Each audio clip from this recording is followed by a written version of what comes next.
with the Rel Tristana lane, they want to try and actually fight this Kalista plus X. What's it going to be for Targamas? Probably not Nasus, is my assumption. The range advantage there, get the brush control, try and get as much harassment as you can down while farming up nicely. A bit of an attack here on the bottom side of the map. Targamas immediately going to throw out the exhaust and gets exhausted as well. The flashes coming forward, first blood within the first 2 minutes is Flackett looking to go down as well. Carrier T1 will not be contested at this particular point in time. And then, yeah, and this is how it should look, you know, given the lineup here for G2, because again, as we said in Champ Select, this is a giant stamp of team fight all over this to break, as Owner does another plate gank with the Rift Trail, which means it's going to finish up on this turret and get that Tristana really rolling, which is so nice on this.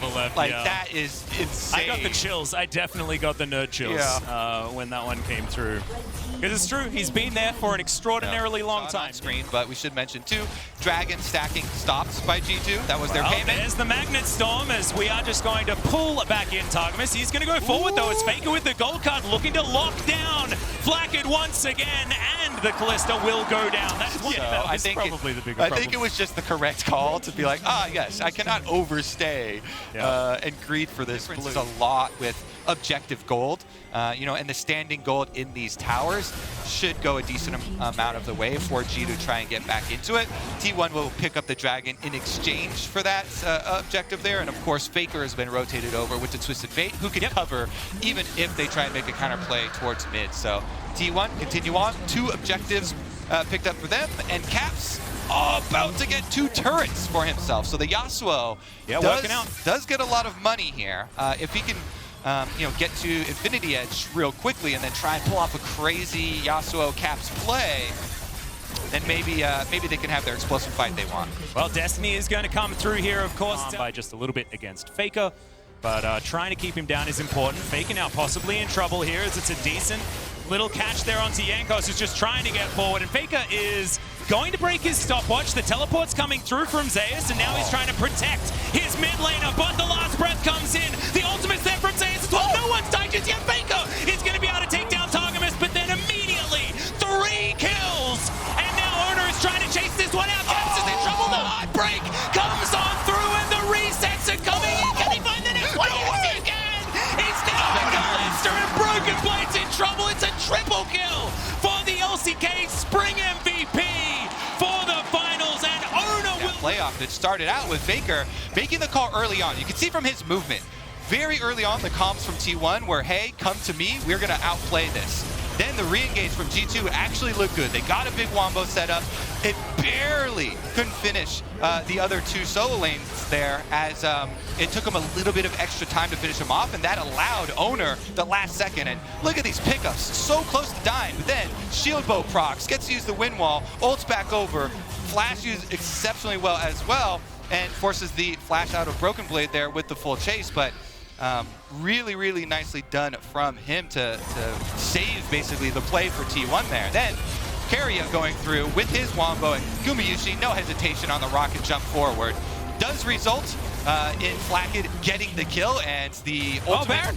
It was the Baron with the last hit! But wasn't quite it. Of course, T1 want to create space for Gumayusi, as Owner does take down that Drake. Carrier now trying to get some vision over. He's spotted by Jankos here. He does throw the Q through. They're looking to just blow up one target, and they'll absolutely do so. The Call of the Forge God comes down. Faker's going to get knocked up as the gold card has been locked down. He's not going to be able to go golden yet again, as Zeus is immediately being exhausted.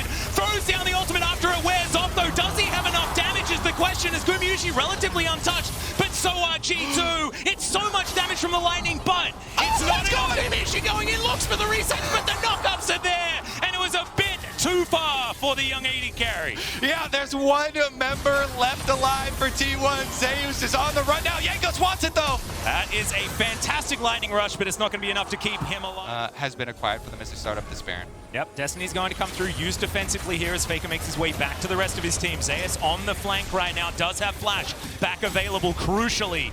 Great battle dance there from Targamas to get him out of the way of the stun as Carrier goes in. Now it's his turn to try and find that engage. Decent knockback there onto Zeus, but he's going down low. Double kill for Jankos already in the team. Throws down the ulti. He's picked off Gumayusi, and team fighting this G2 is a mistake. T1 make again. It is huge for G2. Atlas, they get just what they want. Broken Blade teleports into the middle of the river and dares T1 to engage on them. He dares them. Like Atlas, yeah, a little bit too much. To opt away from your win con of being able to spread the map and being able to split and into that of G2 down, then yeah, okay, go for it, but there was no follow-up damage there. And then even Jankos and Flakked on the top side of that team fight were also doing enough damage to take down a couple T1 members. So G2 now with Baron. The thing they have to worry about now is the reset on the next Dragon, 37 seconds, but we'll take a look at the lead up to this 4T1. Yeah, with how explosive G2's comp is as well, I just don't think that Ocean Soul is going to matter that much to G2 regardless, as they are going to be able to take their first inhibitor. It's a back coming through from Zeus. He knows that the pressure is on. G2 will just take this one.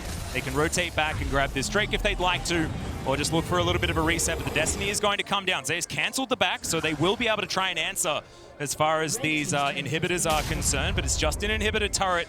Not going to have those super creeps making their way to the base of G2, but at least it's something here for T1, and that's going to keep the gold extremely even. Recalls are being started for the extra members of G2 to come help with this defense, but it looks like Broken Blade's got it under control. Means that they're confident to just bully right through, force on this tower. Yeah, that is going to be the call of the Forge God. Gets a couple of knockups here. Arizona does to get control. Look for the Wind Whirl. It was so powerful last time for Caps, and it can stop Gumayusi from getting all of that damage down that he wants. Decent little stun there onto Targamas, but not going to take any meaningful damage. The Baron now once again down to very low health as they dive on in. Can they find the smite? And it's going to be taken by Caps of all people. Owner's now going to go down to his GA as T1 are looking to try and escape.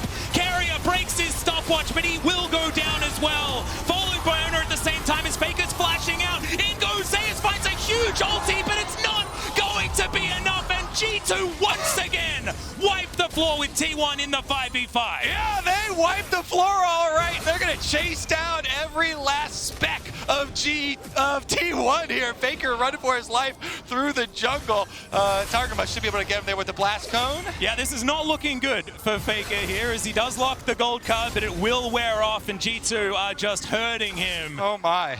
Are these Velociraptors or hyenas or something like that? There are definitely packs of G2 members here, as Faker looking to try and get out, but he's going to get knocked up instead.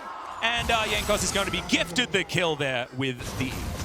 My goodness, G2, another big team fight for them. I actually got scared when I saw such an early of level 18s with Baron buff come through here for G2. They want to finish this one up. Yeah, they're going to take down that. Also, I don't think there's too much of a rush, because when you've won the last 3 team fights in a row and it hasn't been close, you're probably happy to take a 4th. The smite was at 2K, but Owner wasn't in close enough to the Baron, it looks like. He barely got in range at the end there. I think the smite went down from him at like 1K. So there's a lot of damage there, and he got bursted down as well. Yeah, that was a funny chain of events. Him staying kind of towards the edge. Zeus goes in, but gets exhausted. Yeah, the exhaust was fantastic this time around. So not going to be a big effect whenever you have that. The biggest counter there. Yeah, now Zeus potentially in trouble. Throws down the ulti here for himself. His owner's like, I'll try and help. No, I won't try and help, as he just gets himself the heck out of there, and I do not blame him.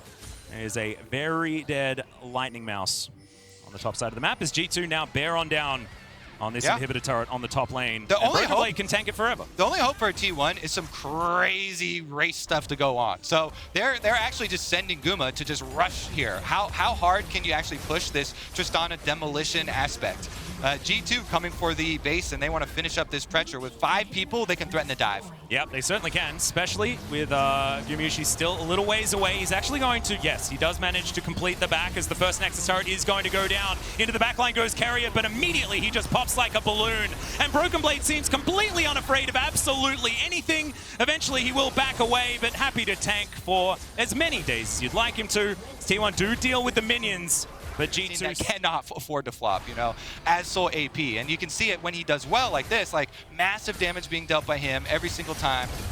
Well, now we've got Carrier going in one more time. The Magnet Storm not necessarily the most pivotal, as the double knock-up from the Grand Entrance is fantastic from Targamas, and they tidy up both the Rel and the Twisted Fate. Jankos is going to have to flash away, though, as Gumayusi goes for a bit of an insect play, but he's now at 1 health and not able to participate in this fight. It's going to be G2 that now move towards the Nexus. This was theirs from about 20 minutes into the game. It was a matter of time, and G2 will remain undefeated.